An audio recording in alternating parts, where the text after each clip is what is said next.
Salam sejahtera Malaysia, selamat pagi tuan-tuan dan puan-puan yang dihormati sekalian. Ada peribahasa kata, terlajak perahu boleh diundur, terlajak kata badan binasa.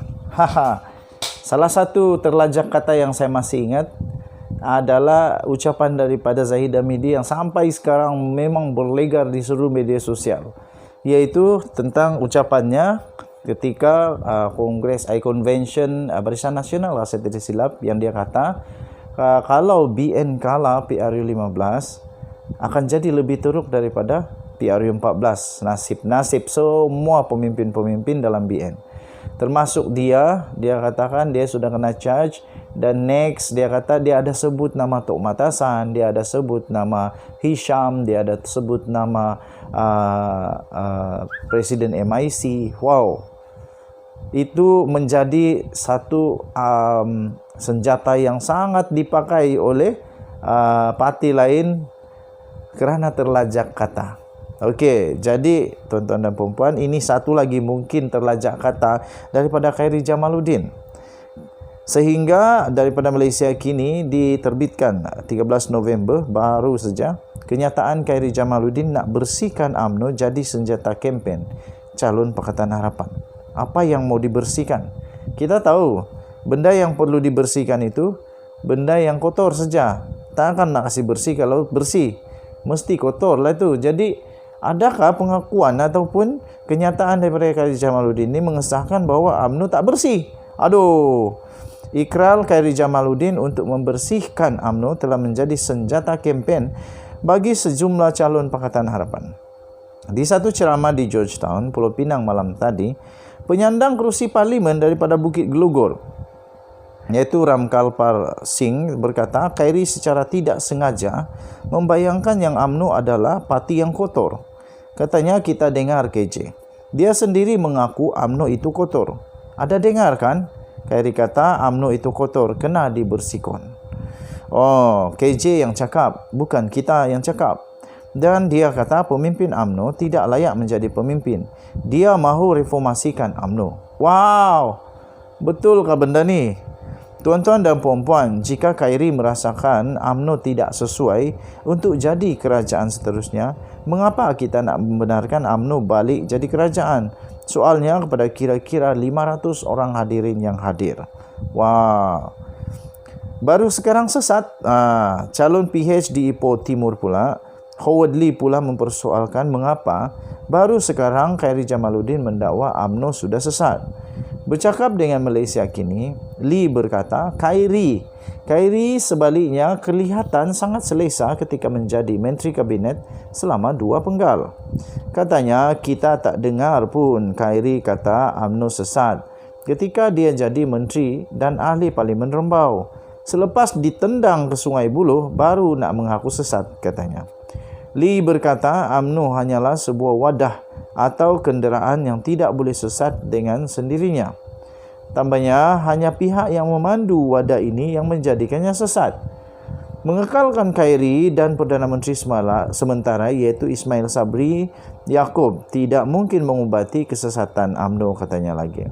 Pada masa sama, dia berkata hasrat untuk membersihkan UMNO adalah murni dan perlu disokong. Namun pembersihan itu perlu dilakukan terlebih dahulu sebelum parti itu mau mentadbir negara. Yang ini betul jugalah. Bersih dulu baru takbir, jangan takbir dulu baru mau bersih. Nanti lama-lama lupa mau kasih bersih, susah juga. Khairi membuat kenyataan itu ketika beliau berucap di Kelab Rahman Putra di Sungai Buloh 2 hari yang lalu. Ini kita cakap yang benar, janganlah berselindung lagi, katanya. Orang Melayu sentiasa ada perasaan sentimental terhadap UMNO. Cuma UMNO ini dah sesat dan perlu kembali ke pangkal jalan dan perlu diperbetul semula. Itu kata Khairi Jamaluddin kah? Saya nak menang PRU 15 untuk memastikan Datuk Seri Ismail Sabri Yaakob sebagai Perdana Menteri, katanya. Selepas itu kita bersihkan semula UMNO serta bawa balik keyakinan rakyat, katanya lagi. Tambahnya, saya ini reformis dalam UMNO dan tak boleh kunci mulut saya. Sebab itu dihantar ke Sungai Buloh. Kalau tiada sesiapa berani ketengahkan, sampai bila-bila lah tak akan berubah, katanya. Denyut nadi, suara rakyat terus bergema di channel ini. Apa pendapat kamu? Betulkah apa yang Khairi Jamaluddin kata? Ataupun itu hanya retorik, satu lagi retorik politik, drama-drama politik? Atau memang benda itu memang betul-betul ada? Kita jumpa lagi. Bye-bye. Salam sejahtera Malaysia. Selamat pagi tuan-tuan dan puan-puan yang dihormati sekalian. Ebit Liu pastilah nama pendakwah Malaysia yang tidak perlu diperkenalkan lagi. Daripada kontroversi yang baik sehingga kontroversi yang kurang baik, dia sangat-sangat terkenal. Seluruh Malaysia tidak ada yang tidak kenal dia ini ya. Dia adalah pendakwa yang saya rasa antara paling terkenal di Malaysia. Kerana apa? Suka membantu orang. Okey, kali ini saya akan fokus kepada suka membantu orang. Ini pasti akan mengejutkan ramai orang, terutama kepada peminat-peminat Ebit Liu. Ada satu ini daripada Suara Merdeka. Saya baca pun sedih jugalah. Siap ada gambar lagi.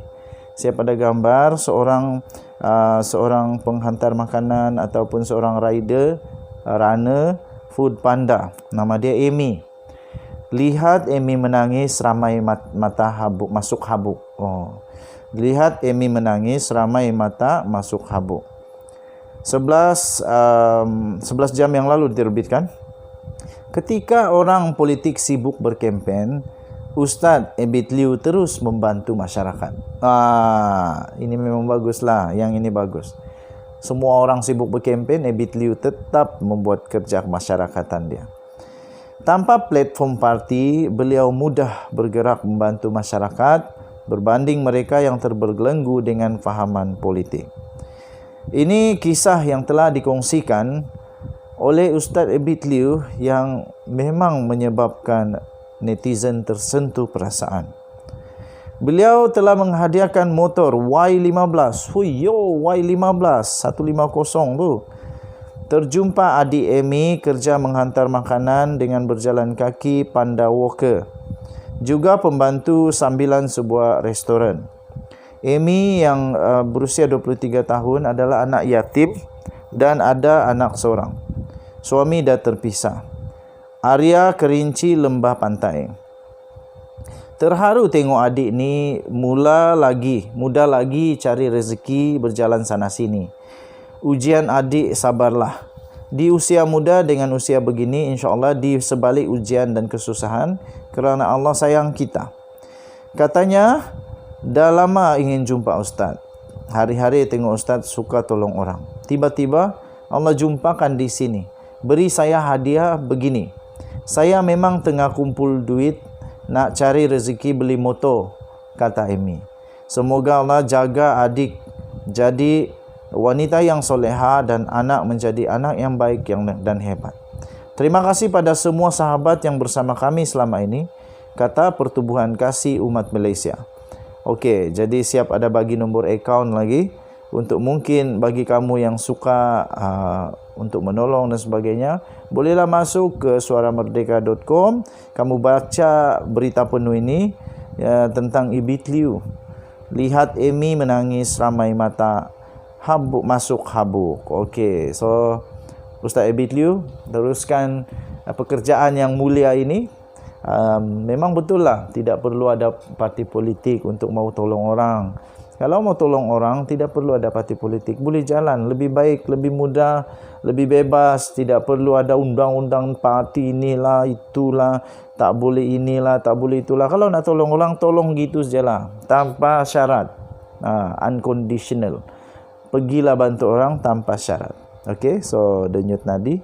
Suara Rakyat terus bergema di channel ini. Jangan lupa kamu tekan butang subscribe, like dan share. Kita jumpa lagi. Bye-bye.